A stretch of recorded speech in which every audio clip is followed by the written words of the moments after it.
அஸ்ஸலாமு அலைக்கும். Hello everyone, welcome to our channel. இன்றைக்கி பக்ரீத் ஸ்பெஷலாக என்ன செய்ய போகிறோன்னா, நம்ம யூஸ்வலாக எப்போவுமே ஆட்டுக்கால் வச்சு சூப் இல்லைன்னா பாயா செய்வோம். இன்றைக்கி கொஞ்சம் டிஃப்ரெண்ட்டாக கிரேவி எப்படி செய்யலான்னு பார்க்கலாம். 10-15 நிமிஷத்தில் செஞ்சு முடிச்சிடலாம். ரொம்பவே டேஸ்ட்டாகவும் டிஃப்ரெண்ட்டாகவும் இருக்கும். வீடியோவை பார்த்து நீங்களும் ட்ரை பண்ணிவிட்டு உங்களோட ஃபீட்பேக்கை கமெண்ட்ஸில் சொல்லுங்கள். வாங்க இப்போ வீடியோ ஸ்டார்ட் பண்ணலாம். ஆட்டுக்கால் கிரேவி செய்கிறதுக்கு 5 காலை நல்லா கட் பண்ணி க்ளீன் பண்ணி எடுத்துருக்கேன். கிரேவி செய்கிறதுக்கு ஆட்டுக்காலை குக்கரில் போட்டு நல்லா வேக வச்சு எடுத்துக்கலாம்.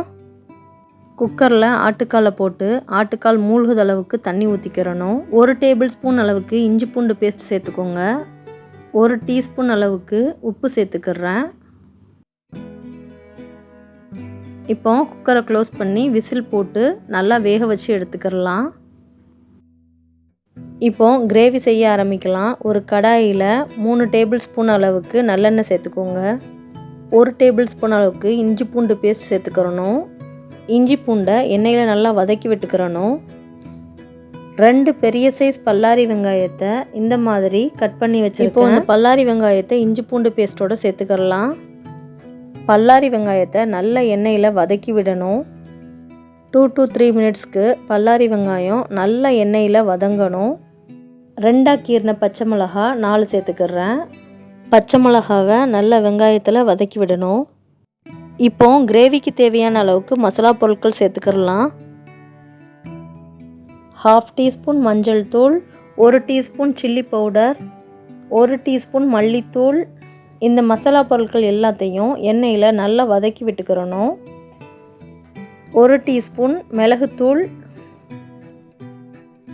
1 டீஸ்பூன் ஜீரகத்தூள். இதையும் நல்ல எண்ணெயில் வதக்கி விட்டுக்கிறணும். 10-15 நிமிஷத்தில் ஈஸியாக செஞ்சு முடிச்சிடலாம். நீங்களும் கண்டிப்பாக ட்ரை பண்ணி பாருங்கள். 1 தக்காளி பழம் குட்டி குட்டியாக கட் பண்ணது அதையும் சேர்த்துக்கிறேன். தக்காளியையும் இதோடு சேர்த்து நல்லா வதக்கி விடணும். கிரேவிக்கு தேவையான அளவுக்கு உப்பு சேர்த்துக்கிறணும். ஒரு மூடி போட்டு க்ளோஸ் பண்ணி வெங்காயம் தக்காளி நல்லா மசியணும். அந்த மாதிரி வேக வச்சு எடுத்துக்கோங்க. வெங்காயம் தக்காளி வெந்துருச்சான்னு பார்க்கலாம். வெங்காயம் தக்காளி இன்னும் கொஞ்சம் வேகணும். இந்த மாதிரி மசாலா வெங்காயம் தக்காளி எல்லாம் சேர்ந்து தொக்கு பதத்துக்கு வரணும். இப்போ வேக வச்ச ஆட்டுக்காலையும் சேர்த்துக்கிறலாம். நல்லா மிக்ஸ் பண்ணி விட்டுக்கோங்க. ஆட்டுக்கால் வேக வச்ச தண்ணி எல்லாம் வற்றி கிரேவி நல்லா திக்கான கன்சிஸ்டன்சிக்கு வரணும். அதுவரை நல்லா கொதிக்க விடுங்க.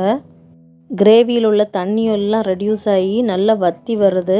இப்போ ஒரு கொத்து மல்லிக்கீரை சேர்த்துக்கலாம். இப்போ 1 டீஸ்பூன் கரம் மசாலா தூள் சேர்த்துக்கணும். மறுபடியும் 1 டீஸ்பூன் மிளகுத்தூள் சேர்த்துக்கோங்க. இன்னும் நல்லா தண்ணி வற்றி வரணும்.